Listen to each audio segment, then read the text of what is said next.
This tornado looks so surreal. It looks like something straight from a movie.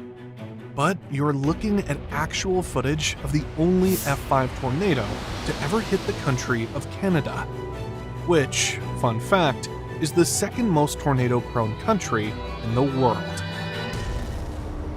It's gotten bigger and it's still on the ground, and there's debris being kicked up now. I can hear it. Yeah, I think it's hitting the town. This crazy 2007 twister was so weird on so many levels. For starters, it stands as one of the thinnest F5 tornadoes in recorded history, with a width of only about 150 yards. For comparison, most F5 or EF5s look like this, or this. No wonder experts had to argue about whether to rate this funnel F4 or F5. But that's not all. Unlike typical tornado tracks that move in a fairly straight line, this one went rogue, doing 3 full loops in a series of sharp, unpredictable curves. It even doubled back to hit the same homes twice. It crept along at a speed of only 10 miles per hour. Professional marathon runners would be faster. And the odd, miraculous part, despite the fact that it obliterated houses in seconds, tossed vehicles like toys, and left entire structures scrubbed from their foundations, not a single person was injured or killed. You could say this was the most Canadian way an F5 tornado could have happened. Powerful, chaotic, but polite enough to leave everyone unharmed. Those are just the tip of the interesting details about the 2007 Elie twister. Because as this video unfolds, it's only going to get more unbelievable. The tornado touched down near Elie at approximately 6:25 p.m. on this day in 2007. Its top wind speed was estimated to be between 430 and 510 kilometers per hour.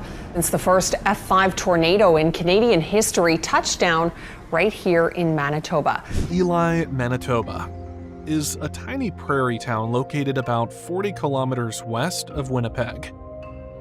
Back in 2007, the town had a population of just around 1,000 people.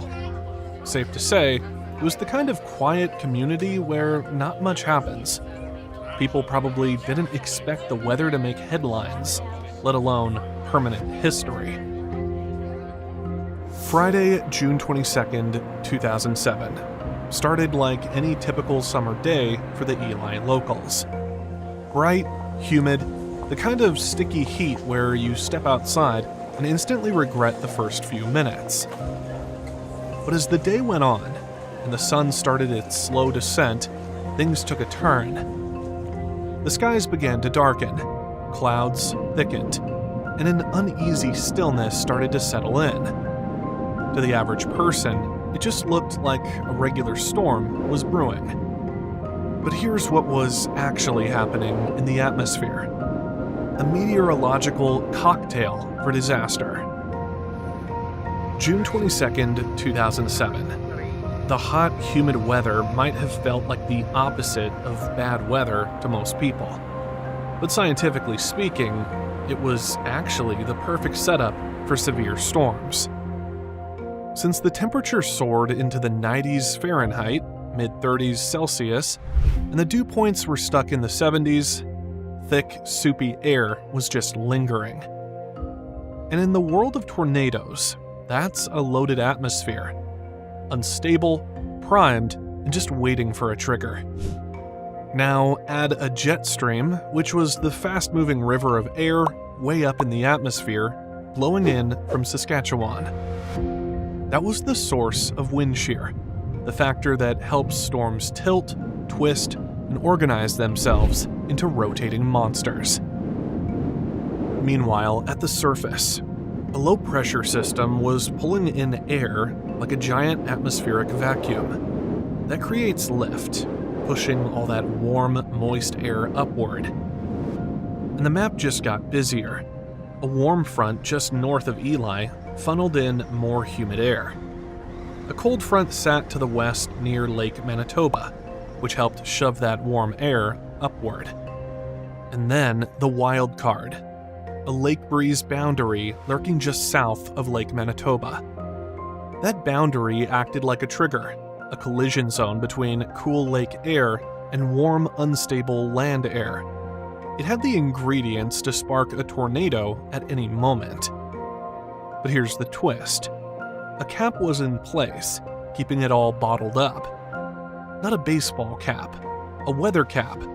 A layer of warm, dry air a few thousand feet up that acts like a lid, stopping storms from forming too early. Usually, a cap keeps everything bottled up, but if something manages to break through, like that sneaky lake breeze mentioned earlier, storms can explode upwards in minutes. And that's exactly what happened.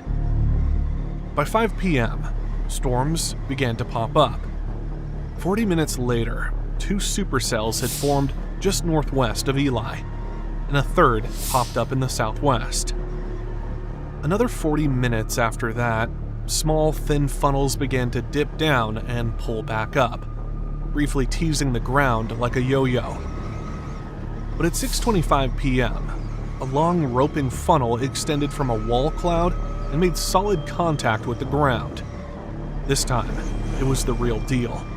The tornado made its official touchdown just north of the Trans-Canada Highway, northwest of the main part of Elie. No rain wall, no haze, no dramatic lightning show.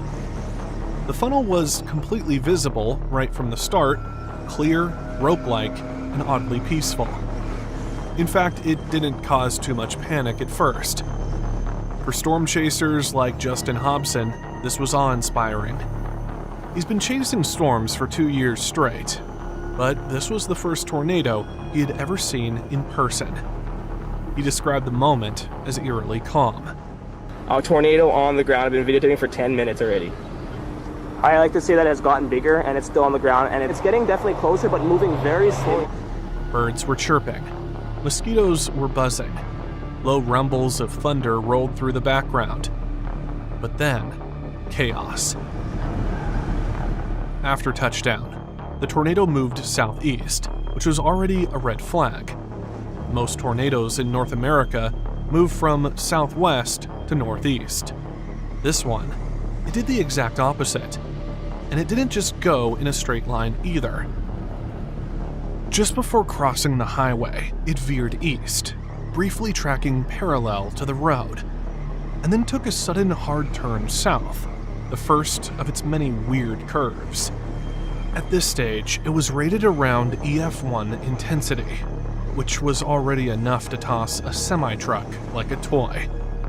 The driver, probably traumatized, but unharmed. After crossing the highway, the tornado moved east again, mirroring the road, then zigzagged into the town's flour mill, a key business in Elie. You'd think it would just keep heading east after that, but no. This is where the tornado made its first full loop, circling counterclockwise and hitting the flour mill a second time. By now, it had strengthened to about EF2 intensity, with a width of 55 yards, about half the length of a football field. Walls were being blasted inward. Semi-trucks were flying around like Hot Wheels. Residents described the sound as a low, growling roar, like a waterfall, but cranked to max volume. It's quite strong when it's windy or stormy. Not sure how long it took. It didn't seem that long, but next thing you know, everything was gone. And I don't remember my husband pulling the mattress over top of us, but when he said, "I think the house is gone, honey," and I looked up and I could see the sky, and I think our luck was surviving an F5 tornado. The looped damage caused millions in destruction. But the twister wasn't done yet, and we hadn't even hit F5 strength. Still zigzagging, the tornado continued straight south, away from the highway. It briefly weakened, dipping down to EF0. But at the same time, its width tripled, expanding to 150 yards across. Moments later, it curved east again, but not in a clean arc. It bent slightly north and slammed into the southwest edge of Elie.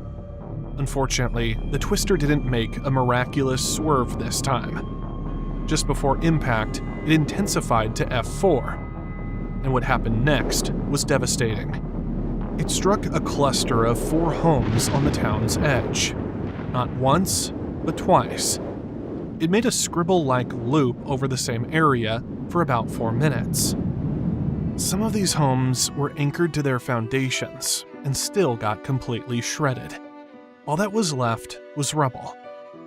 Trees were stripped of their bark. Cars were crushed flat or tossed hundreds of feet away. One car landed on a neighbor's rooftop. After that, the tornado curved into another counterclockwise loop in an open field just south of town, then drifted southwest. And finally, after nearly 40 minutes of erratic movement, it dissipated. Here's a rough illustration of the path it took. Now, compare that to a typical tornado path, which usually looks like a straight or slightly arcing line. Incredibly different, aren't they? After 3.7 miles and 35 minutes on the ground, the tornado left behind several $1 million in damage. But incredibly, and thankfully, not a single person was injured or killed. The next day, officials and meteorologists began the process of surveying the damage and scientifically classifying the tornado. At this point in time, Canada was still using the original Fujita Scale, even though the Enhanced Fujita Scale had already been adopted in the United States earlier that same year. The Fujita Scale estimates a tornado's wind speed based on the type and severity of damage left behind. So, instead of directly measuring the wind, experts look at what was destroyed and how badly, to reverse engineer how strong the winds must have been. Here's how the survey, or surveys rather, went down in the field. The first survey team rolled into Elie the day after the tornado, June 23, 2007. Right away, they started inspecting what was left of the town's flour mill, a nearby farm about 4 kilometers northwest of town, and of course, the damage path in between. Most of the path was just open prairie, which made the whole surveying the damage thing tricky. No buildings meant no clear indicators of how intense the tornado really was.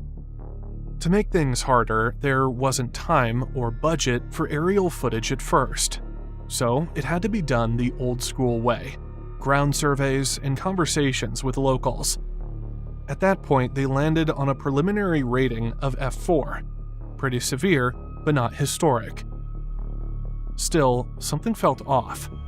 See, one of the 4 destroyed homes didn't just collapse, it was obliterated, like wiped clean off its foundation. However, there was a dilemma.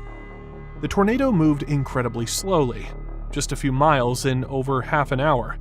So the question was it really that strong, or did it just linger, grinding the same houses down little by little?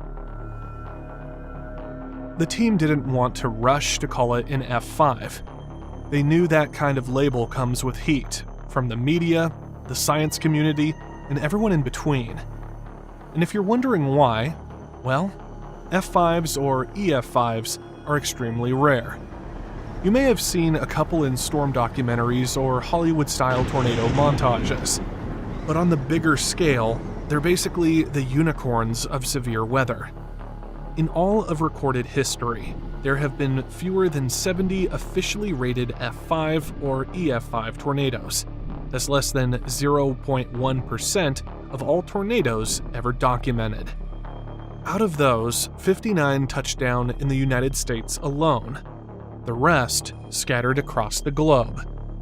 France and Germany have each logged 2. Argentina, Australia, and Italy have 1 apiece. So they played it safe, F4. But that was just a temporary label, one that wouldn't hold for long once the second wave of information about Elie rolled in. Over the following weeks, after the twister hit, a flood of videos and photos poured in, shot by storm chasers, residents, and even meteorologists who'd been out in the field that day. 2 videos stood out. One was filmed from the south and showed the tornado's entire life cycle. The other came from the west, capturing the tornado's destruction of the homes and flour mill in real time. And with that, the game changed. Investigators started triangulating, matching GPS landmarks, camera angles, and timestamps to pin down exactly where the tornado was and when. This is when the tornado's path became clear for the first time. They saw the loops and curves, the wild, erratic path this tornado took, like it had a mind of its own. And those homes it ripped clean off their foundations, turns out they weren't battered for minutes on end like some suspected. Each one was struck for less than 30 seconds. That's all it took, half a minute, for entire well-built houses to be reduced to splinters. So much for the slow grind theory. By now, it was obvious, this thing had power. Power that makes an F5 rating more plausible. Still, the team wasn't done. They launched a third and final survey, returning to the area with updated video analysis, drone photos, and GPS coordinates in hand.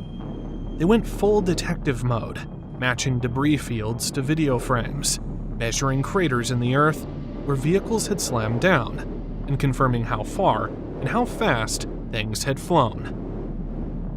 One cargo van had been picked up, hurled through the air, landed grill first in a deep depression, and then bounced 15 meters before settling. And just before it hit the 4 homes, the tornado widened, then began to rope out, tightening and spinning faster, conserving angular momentum like a figure skater pulling into a spin. That final burst of energy might have been its most violent phase. And with all that stacked evidence, destruction, video proof, structural analysis, it was finally official. Elie, Manitoba had just survived Canada's first ever F5 tornado.